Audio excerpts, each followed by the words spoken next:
세상에서 가장 위험한 땅이 있습니다. 지뢰가 묻혀 있고 철조망이 둘러쳐져 있고 무장한 병사들이 지키는 땅. 그런데 그 땅에서 지금 이 순간 반달가슴곰이 걷고 있습니다. 두루미 떼가 날아오르고 사양노루가 바위 위에 서 있고 수달이 맑은 강물 속을 헤엄칩니다. 오늘 스톨스픽이 들려드릴 이야기는 DMZ 비무장지대의 생태계입니다. 전쟁이 만든 죽음의 땅이 어떻게 생명의 천국이 됐는지에 대한 놀랍고도 역설적인 이야기입니다. 1953년 7월 27일 6.25 전쟁의 정전협정이 체결됐습니다. 그날부터 한반도 허리를 가르는 하나의 선이 그어졌습니다. 군사분계선, 그 선을 기준으로 남북 각각 2km씩 총 4km 폭의 지대가 설정됐습니다. 동쪽 강원도 고성에서 서쪽 경기도 파주까지 길이 248km, 이것이 DMZ 비무장지대입니다. 이름은 비무장지대지만 실제로는 세계에서 가장 중무장된 곳입니다. 땅속에는 수십만 개의 지뢰가 묻혀 있습니다. 철조망이 겹겹이 쳐져 있습니다. 남북 양쪽에 중무장한 군대가 서로를 겨누고 있습니다. 사람이 함부로 들어갈 수 없는 곳입니다. 그리고 바로 그것 때문에 기적이 일어났습니다. 70년 동안 사람의 발길이 끊겼습니다. 개발이 없었습니다. 도로가 놓이지 않았습니다. 건물이 들어서지 않았습니다. 노획이 뿌려지지 않았습니다. 그 70년 동안 자연이 스스로 회복했습니다. 사라졌던 숲이 다시 자랐습니다. 메말랐던 습지가 되살아났습니다. 쫓겨났던 동물들이 돌아왔습니다. 지금 DMZ 일원에는 총 6,789종의 야생생물이 살고 있습니다. 이것이 어느 정도인지 감이 잘 안 오실 수 있습니다. DMZ 면적은 전체 국토의 2%가 채 되지 않습니다. 그런데 이 좁은 땅에 한반도 전체 멸종위기 야생생물의 38%가 살고 있습니다. 국토의 2%에 멸종위기종의 38%가 몰려있는 것입니다. 1제곱킬로미터당 생물종수를 비교하면 국립공원과 거의 같은 수준입니다. 사람이 철저히 막힌 땅이 자연이 가장 풍요로운 땅이 됐습니다. 그렇다면 이곳에 어떤 동물들이 살고 있을까요? 먼저 두루미입니다. 두루미는 전 세계적으로 가장 위기에 처한 새 중 하나입니다. 국제자연보전연맹이 멸종위기 등급 중 위기로 분류한 종입니다. 그런데 놀라운 사실이 있습니다. 전 세계 두루미의 50%가 겨울이 되면 DMZ 일원으로 날아옵니다. 특히 철원평야와 연천 파주 지역입니다. 두루미에게 이곳은 지구 어디에도 없는 최후의 피난처입니다. 농경지와 하천, 저수지가 있어 먹이를 구하기 좋고 인간의 간섭이 없어 쉬기에도 안전합니다. 겨울철 철원평야 하늘에 수천 마리의 두루미떼가 날아오르는 장면은 지구상에서 보기 드문 광경 중 하나입니다. 다음은 사냥입니다. 사냥은 한국 토종 야생동물 중 가장 원시적인 형태를 유지한 동물입니다.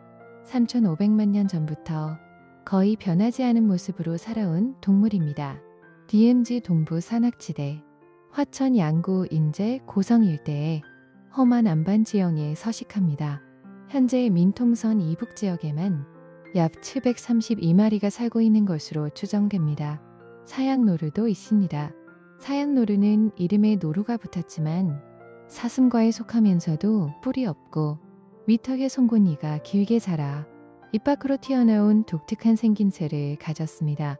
특별한 향을 내는 기관이 있어 예로부터 향료와 약재로 난획됐습니다. 지금은 DMZ 일원에서만 살고 있다고 해도 과언이 아닙니다. 민통선 이북 지역에 약 24마리가 서식하는 것으로 추정됩니다. 그리고 2020년 무인 생태 카메라에 반달가슴곰이 포착됐습니다.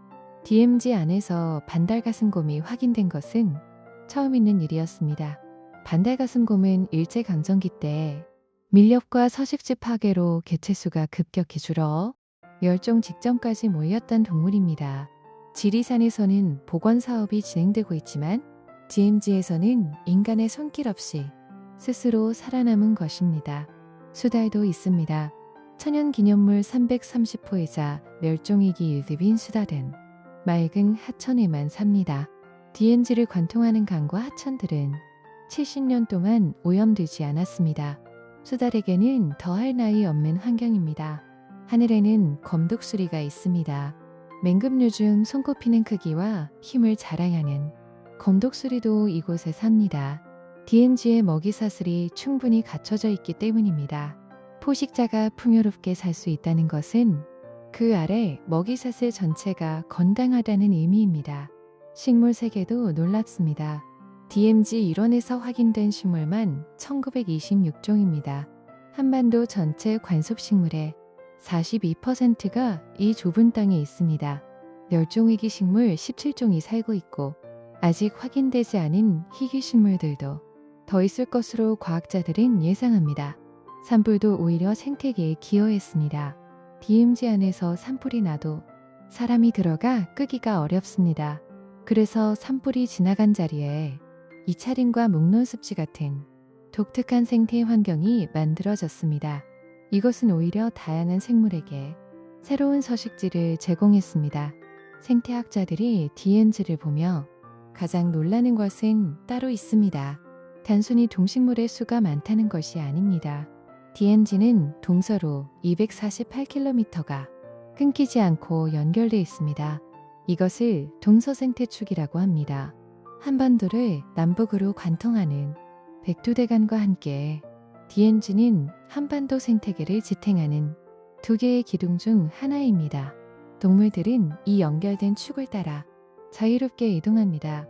간절없이 이어진 서식지는 유전적 다양성을 높이고 종의 생존 가능성을 키웁니다. 이런 규모의 생태 연결축은 지구 어디에서도 찾기 어렵습니다. 그래서 과학자들과 환경단체들은 DMZ를 유네스코 세계 자연유산이나 생물권 보전지역으로 등재해야 한다고 오래전부터 주장해 왔습니다. 그런데 여기서 한 가지 중요한 질문이 생깁니다. 만약 통일이 된다면 어떻게 될까요? 언뜻 보면 좋은 일처럼 보입니다.